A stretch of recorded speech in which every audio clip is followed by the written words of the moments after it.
Avis vascular centre మన దేశంలోనే the best varicose vein hospital. నమస్తే రమగారు. నమస్తే జయ. రమగారు, పిల్లలకి సంబంధించి వాళ్ళకి కొంచెం ఒంట్లో బాగోకపోయినా లేకపోతే బాగా చదువుకోవాలన్నా భయపడుతున్నా మనం రకరకాల మంత్రాలు లేకుంటే చదువుకోవాల్సిన ఏదన్నా దేవుడికి సంబంధించిన ఒక 2 లైన్లు పద్యాలు అలాంటివి నేర్పిస్తూ ఉంటాము. హనుమాన్ చాలీసా చదువుకోండి అనో భయపడుతుంటే అట్లా చెప్తాం. బాగా చదువుకోవాలంటే దానికి సంబంధించిన విధి విధానం ఉంటుంది. అయితే జీవితంలో ముందుకు వెళ్ళాలి, వీళ్ళు ఎక్కడా ఇబ్బంది పడకూడదు, అంత సాఫీగా జరగాలి, ప్రతి తల్లిదండ్రి కోరుకుంటాం కదా. వీటికి సంబంధించి ప్రత్యేకించి ఏమన్నా ఉన్నాయా రమగారు? అంటే ఇప్పుడు మామూలుగా మంత్రాలు అనుష్ఠానాలు అందరూ చేయలేరు కదా జయ. ఫలానా మంత్రం, ఆ మంత్రం చెప్పడం నాకే తెలీదు. మంత్రాలు అనగానే వాటికి ఒక విధి విధానం ఒక రకంగా పాటించాలి, ఒక నియమం, తర్వాత ఏమో గురువు దగ్గర నుంచి ఉపదేశం చాలా ఉంటాయి. అవన్నీ చేయలేకపోతాం. మనం తేలిగా ఏం చేస్తాం, శుక్లాంబరతనం నేర్పిస్తాం, ఇక ఆంజనేయ స్వామి మనోజవం నేర్పిస్తాం, దండకం నేర్పిస్తాం, వినాయకుడికి ఏవో 4 పద్యాలు నేర్పిస్తాం. అయితే తల్లులు చేసేందుకు ఒక మంచి ప్రక్రియ ఒకటి ఉంది జయ. మా ఇంట్లో చాలా కాలంగా చేస్తున్నారు, మా అక్కయ్యలంతా ఎంతకాలం నుంచో తెలుసు నాకు. ఇది ఒక ప్రత్యేకమైన విధానం. మామూలుగా సాధారణంగా మనకి ఎట్లా చెప్పుకుంటాము, రామాయణం ఆది కావ్యం. అవునండి. వాల్మీకి ఆది కవి. మానవ జీవితానికి వరబడి సీతారాములే, రాముడే మనకి అత్యద్భుతమైన, అంటే అనుసరించదగిన మానవుడు రాముడు. ఆయన తాలూకు ప్రతి విషయము మనం ఆచరణీయమే. అది మనకి ఆయన అన్నయ్యగా చాలా అద్భుతమైన వాడు, కుమారుడుగా చాలా అద్భుతమైన వాడు, భర్తగా పరమాద్భుతమైన వాడు, రాజుగా ఇప్పటికీ మనకి రామరాజ్యమే కావాలని కోరుకుంటాం. ఈ రాముని కథను రాసిన రామాయణమే మనకి ఆది కావ్యం, పరమ పవిత్రమైన గ్రంథం. అదే కదా మన మొట్టమొదటి కథ. అయితే ఈ రామాయణంలోంచి కొన్ని శ్లోకాలని మనం చదువుకోవచ్చు. దీనికి గురూపదేశం అక్కర్లేదు, పెద్దగా నియమాలు ఏం లేవు. రోజువారీ దేవుడి దగ్గర దేవుడికి పెట్టుకుని ఏదో చదువుకుంటారు కదా, దేవుడికి పెట్టు చదువుకునే విధానం ఇంచుమించు చాలా ఇళ్లల్లో ఉంటుంది. పెద్దవాళ్ళ మా ఇళ్లలో లేదండి అంటారు, మా ఇంట్లో లేదండి. లేకపోయినా కూడా ఈ రోజుల్లో ఏం చేస్తున్నారు, ఇలా 4 మంచి చాగంటి వారివని, తర్వాత సాంవేదం వారివని ప్రవచనాలు విని దీపం పెట్టుకోవాలని, దేవుడికంటూ ప్రత్యేకంగా ఒక గూడు పెట్టాలని, సాయంకాలం అయ్యేసరికి కాస్త ధూపం వేయాలని అందరూ నేర్చుకుంటున్నారు. రెండోది ఏంటంటే, మనం ఉన్న ప్రస్తుత పరిస్థితుల్లో బలవత్తరమైన దైవ సహాయం కావాలని ప్రతి వాళ్ళు కోరుకుంటారు. అది నేను పెద్దగా నమ్మను అని బయటికి చెప్పినా నమ్మకం అనేది లోపల భాగాల్లో ఉండేది, లోపల ఉంటుంది. అది ఎవరికి చెప్పక్కర్లేదు కూడా. అవును, నేను ఫలానా చేస్తాను, నేను మా ఇంట్లో దీపం పెట్టుకుంటాను, నేను రోజు దీపం పెడతాను అని ఎవరికైనా ఎందుకు చెప్పాలి? నేను అన్నం తింటాను అని చెప్పం కదా మనం. సహజంగా జరిగేది. దీపం పెట్టుకోవటము, దండం పెట్టుకోవటము కూడా అత్యంత సహజమైనవి. దండం పెట్టుకోవడం సహజం, దీపం పెట్టుకోవడం కూడా అలాగే, మరీ సహజం. అది అలాగే అయిపోయింది. ఇప్పుడు దీపం పెట్టుకోకపోయినా ఒట్టిగా ధూపం వెలిగించిన, అగరవత్తి వెలిగించి దేవుడి పటం, ఏదైనా ఒక రాముల వారి పటమో ఒక వెంకటేశ్వర స్వామి పటమో లేని ఇల్లు ఉంటుందా? హిందువుల ఇళ్లలో ఉండదు. ఎవరో ఏదో ఒక స్వామి దేవాలయం ఖచ్చితంగా ఉంటుంది. ఓ బాబా గారని, ఒక వినాయకుడని, ఓ కృష్ణుడని, ఓ రాముల వారని, ఓ నరసింహస్వామిని, ప్రతిమైన ఉంటుంది. ఖచ్చితంగా ఒక్క దేవుడి ఫోటో అయినా ఉంటుంది. ఏ శుక్రవారమో శనివారమో ఎప్పుడో ఒకప్పుడు ఓ దండం పెడతాం. ఏదైనా భయం వేసినప్పుడు దేవుడా అని దండం పెట్టుకోవడానికి కూడా ఒక ప్రతిమ కావాలి మనకి. అవును. ఇట్లా ఎంతో కొంత చేసుకునేవాళ్ళు. దేవుడి కోసం ఏదైనా చేసుకోవాలి ప్రత్యేకంగా, పిల్లల భవిష్యత్తుకి బాగుండాలి అంటే రామాయణంలో కొంచెం ఒక ప్రత్యేకమైన ఘట్టంలో సీతాదేవి చెప్పిన 4 శ్లోకాలు చాలా అనుసరణీయమైనవి, ఆచరణీయమైనవి. సులువు, కష్టం ఏమి లేదు. శ్లోకాలు కష్టం కాదు. ఇది ఏ సందర్భంలో అమ్మవారు, ఇది సీతా అమ్మవారు చెప్పారో చెప్దాం. సుందరకాండ అంటే ఎప్పుడు, ఇది సీతా అన్వేషణప్పుడు ఆంజనేయ స్వామి తదితరులు బయలుదేరారు సీతాదేవిని అన్వేషిస్తూ. రావణాసురుడు సీతను తీసుకెళ్లిపోయాడు. రామలక్ష్మణులు ఇద్దరు కిష్కిందకు వచ్చి సుగ్రీవుడితో స్నేహం చేశారు. సుగ్రీవుడు వీళ్ళ సఖ్యానికి బదులుగా కొంతమంది వానరులను పంపించి సీతను వెతికిస్తానని చెప్పాడు. ఈ సీతాదేవిని వెతకడానికి బయలుదేరి 4 పక్కలకి భూమి 4 చెరగలా వెతుకుతూ ఒక సమూహం, ఆంజనేయ స్వామి, అంగదుడు, తర్వాత జాంబవంతుడు కలిసి ఉన్న సమూహం ఏమో సముద్ర తీరానికి వెళ్ళింది. అక్కడ వాళ్ళకి సంపాతి అనే ఒక గద్ద వల్ల, జటాయువు యొక్క అన్నయ్య ఆయన వల్ల సముద్ర లోపల ఉన్నటువంటి లంకలో ఒక స్త్రీని ఈయన తీసుకెళ్ళాడని తెలుసుకున్నారు. అక్కడి నుంచి ఏం చేశాడు ఆంజనేయ స్వామి, మిగిలిన వాళ్ళంతా మేము ఇది దూకగలము, దాటగలము అని ఒక్కొక్కళ్ళు చెప్తున్నారు. మేము ఇంత దూరం వెళ్ళగలం, సముద్రాన్ని దాటగలం ఒక గంతులో అంటే. ఆంజనేయ స్వామి నిశ్శబ్దంగా కూర్చున్నారు. కూర్చుంటే ఈయన జాంబవంతుడు ఏం చెప్పాడంటే, మనందరికంటే కూడా ఎక్కువ శక్తిశాలి ఆంజనేయుడు, నువ్వు వెళ్ళగలవు అని ఈయనకి ఈ కిష్కింధ కాండలోనే ఇదంతా ఉంటుంది. సుందరకాండ స్టార్టింగ్ ఏంటంటే ఆంజనేయ స్వామి తన శక్తిని జ్ఞాపకం చేసుకుని ఇక్కడి నుంచి ఎగిరి లంకానగర ప్రవేశం చేయటం. పూర్తిగా ఆంజనేయ స్వామి యొక్క తెలివితేటలు, ఆయన గొప్ప, ఆయన శక్తియుక్తులు, ఆయన యొక్క ఎంత ప్రభావాతిశయాలు కలిగిన వాడు, అవన్నీ కూడా మనకు సుందరకాండలో కనపడతాయి.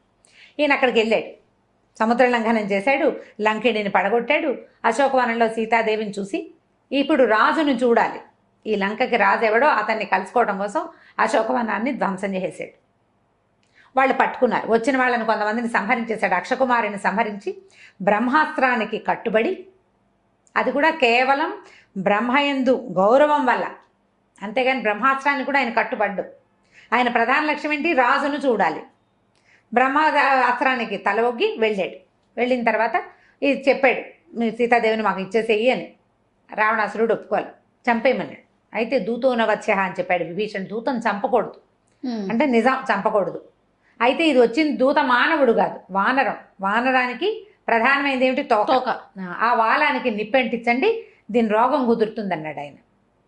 ఈ వచ్చిన ఆంజనేయుణ్ణి ఒకడు సముద్రం మొత్తాన్ని లంఘించి 100 యోజనాలు దాటగలిగిన వానరం సామాన్యమైనది కాదన్న ఇంగితం పడలేదు రావణాసురుడు. వ్యామోహం అలాంటిది. వ్యామోహం, తన శక్తి మీద ఆయనకున్న అపారమైన విశ్వాసం, నమ్మకం, దాంతో తోకకి నిప్పంటించారు. ఈయన ఏం చేశాడు? తన తోకకి నిప్పంటితే ఊరుకోకుండా లంకకి నిప్పంటించాడు.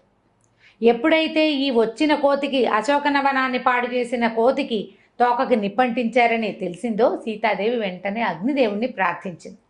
ఇది ఎక్కడుందంటే సుందరకాండలో 53వ సర్గలో ఉంది. 28, 29, 30, 31 4 శ్లోకాలు. ఈవిడ ప్రార్థించింది అగ్నిదేవుణ్ణి. ఇది పిల్లలకి ఎట్లా కనెక్ట్ చేస్తారు అంటారు ప్రశ్న. ఇప్పుడు ఆవిడ అగ్నిదేవుడిని ఏమని ప్రార్థించిందంటే, ఆంజనేయుడు పట్ల చల్లగా ఉండు అని. అగ్ని దాహకత్వమే అతని లక్షణం, కాల్చటం ఆయన గుణం. అవునండి. ఒక వానరము తోక, దాని నిండా వెంట్రుకలుంటాయి, వీళ్ళేమో నూనెలో ముంచిన బట్టలను చుట్టారు, కాల్చకుండా ఉంటుందా? ఉండదు. అంత ప్రచండంగా కాల్చవలసిన అగ్నిని నా యొక్క పాతివ్రత్యం వల్ల నేను ఎలాంటి దాన్నో, నా గొప్ప, నా భర్త, నేను, మా లక్షణాలు, నన్ను కాపాడడానికి వచ్చినవాడు, నన్ను కాపాడాలని కంకణం కట్టుకున్న సుగ్రీవుడున్నాడు, ఇదంతా నిజమైతే నువ్వు అతనికి చల్లగా ఉండాలి అని చెప్పింది. రాముడి గురించి చెప్తుంది. యద్యస్తి పతి శుశ్రూష యద్యస్తి చరితం తపః యది చాస్యేకపత్నీత్వం శీతోభవ హనుమత అని. సీత కాదు, సీత మెలికశ. యద్యస్తి పతి శుశ్రూష, నేను నా భర్తకి శుశ్రూష చేసి ఉంటే, యద్యస్తి చరితం తపః, నేను చేసిన తపస్సు ఏదైనా ఉంటే, యది చాస్తి ఏకపత్నీత్వం, నా భర్త ఏకపత్ని వ్రతుడైతే, సీతోభవ హనుమత, ఆంజనేయుడికి చల్లగా ఉండు అని. ఎట్లాంటిది? రాముడి క్యారెక్టర్, సీతాదేవి క్యారెక్టర్. భగవంతుడు, భగవతి, దేవుడు, దేవి, వాళ్ళ యొక్క గొప్పతనమే ఇందులో ఉంది. ఆవిడ అడిగింది, ఇట్లా చెప్పిందనమాట. తర్వాత ఎదికించిదనుక్రోశస్తస్య మయ్యస్తి ధీమత ఎదివా భాగ్యశేషో మే సీతోభవ హనుమత. ఎదిగంటే నా పట్ల నా భర్తకి బాధ ఉంటే, నా మీద అనుక్రోశం, అయ్యో నేను ఇలా తప్పిపోయాను, నన్ను ఎవరో తీసుకుపోయారన్న దుఃఖం నా భర్తకుంటే, ఆయనకు ఉందా లేదా? ఎంత బాధపడుతున్నాడు సీతాదేవి కోసం. వాడి మహా నరకం అనుభవించాడు రాముడు ఆమె లేకపోవటం వల్ల. ఎదివా భాగ్యశేషం, నా గనక కొంచెమైనా అదృష్టం ఉంటే ఇతనికి చల్లగా అవ్వాలి నువ్వు. బా, ఆవిడ అదృష్టం ఏమిటి? ఆంజనేయ స్వామి రావడం. ఏడాది సమయం ఇస్తే ఏడాది లోపలే ఆమెను వెతుకుతూ ఒకడు రావటం, ఆ వచ్చిన వాడు ఈమె ఇక్కడ ఉందని వెళ్ళి వెనక్కి వెళ్ళి చెప్పడం, వాళ్ళంతా వచ్చి ఈమెను రక్షించడం, సంవత్సర కాలంలోనే ఆవిడ అదృష్టమే అది. ఆవిడ ఏడాది టైం పెట్టింది. ఏడాది తర్వాత ఏమిటే ఈవిడేమయ్యేది? కథ మారిపోయేది కాదు పూర్తిగా. ఎది మాం వృత్త సంపన్నాం తత్సమాగమలాలసాం సవిజానాతి ధర్మాత్మ శీతోభవ హనుమత. ఇప్పుడు నేను ఎలా ఉన్నానంటే, భర్తని కలుసుకోవాలన్న ఇదే ఉంది నా మనసులో. అది ఉన్నట్లయితే, నాకు నా భర్తని ఎంత కోరుకుంటున్నానో నా భర్తకి తెలిసినట్లయితే, నువ్వు ఆంజనేయుడికి చల్లగా ఉండు, సీతోభవ హనుమత, ఆంజనేయుడికి చల్లబడు. ఇప్పుడు రాముల వారికి సీతాదేవి మీద ఎంత ప్రీతి, ఎంత ప్రగాఢమైన అనురాగం ఉన్నాయో సీతాదేవికి అంతే లెవెల్లో ఉంది. అందుకని ఆవిడ అక్కడ రాజ్యశోభని వదిలిపెట్టేసి రాజ్యంలో ఉండకుండా ఈవిడ నీకేం అభ్యంతరం లేదు నువ్వు ఉండమన్నారు, అయినా సరే నేను ఆయనతో ఉండను. పాటు వనవాసానికి వచ్చేసింది. ఆయన్నే వెళ్ళమన్నారు, ఈవిడ్ని వెళ్ళమని అనలా. అవును, భర్తను వదిలిపెట్టలేక వచ్చేసింది. వాళ్ళిద్దరికి ఎంత పరస్పరమైన అనురాగం ఉంది. ఈ దేవీ దేవతలకు ఉన్న పరస్పరమైన అనురాగం ఒక భార్యాభర్తల మధ్య ఉన్న ప్రగాఢమైన అనురాగానికి గుర్తు అనమాట, ప్రతీక. దాని ప్రతీక అదే చెప్తుంది. తర్వాత యదిమాం తారయే దార్య సుగ్రీవ సత్యసంగర తస్మాత్ దుఃఖాంబు సంరోధాత్ శీతోభవ హనుమత. నా దుఃఖం ఆగడానికి నన్ను కాపాడాలని సత్యసంధుడైన సుగ్రీవుడు ప్రయత్నిస్తూ ఉంటే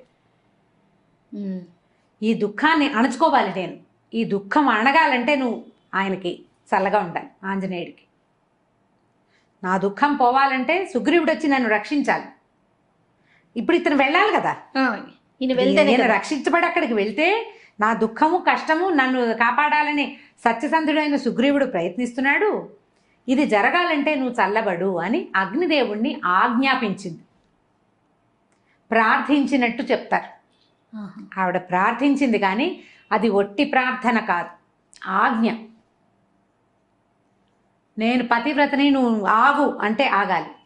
నేను పతివ్రతనైతే, నా భర్త ఇట్లాంటి వాడైతే, మా ఇద్దరికి పరస్పరమైన అనురాగం ఉంటే, నాకు అదృష్టం ఉంటే, అంటే ఉన్నాయి ఉన్నాయి ఉన్నాయి ఉన్నాయి అని ఒప్పుకోవాలి. చెప్పకనే చెప్తున్నారు.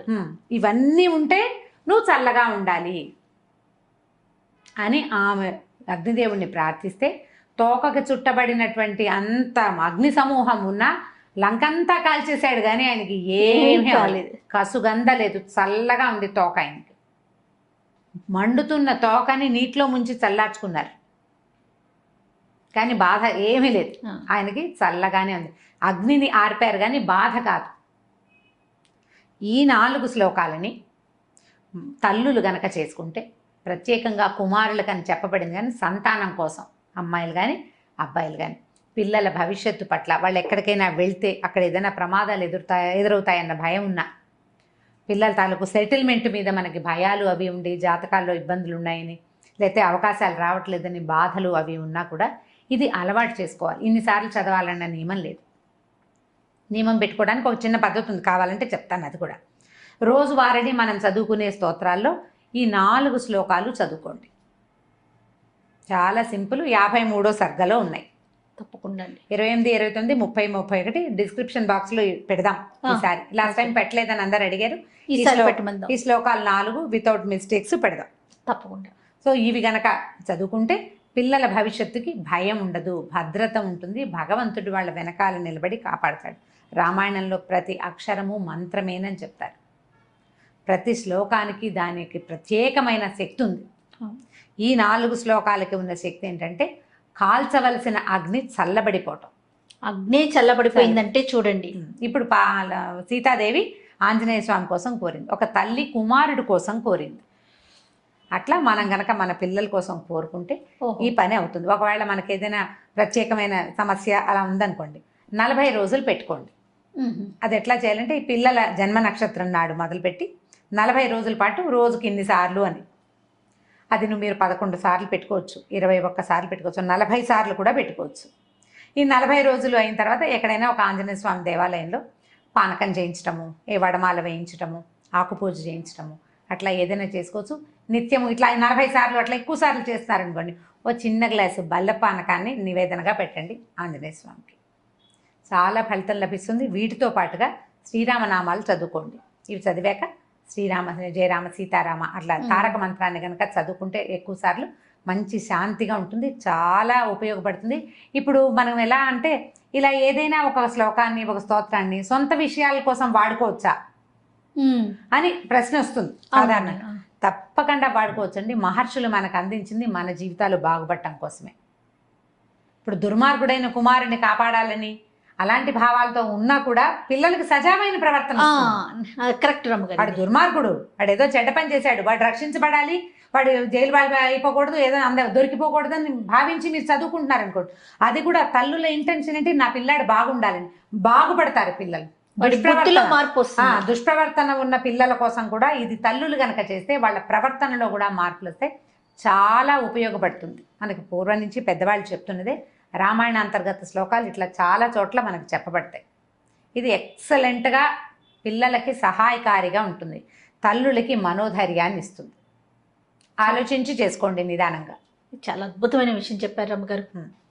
నమస్తే. నమస్తే చెయ్యి.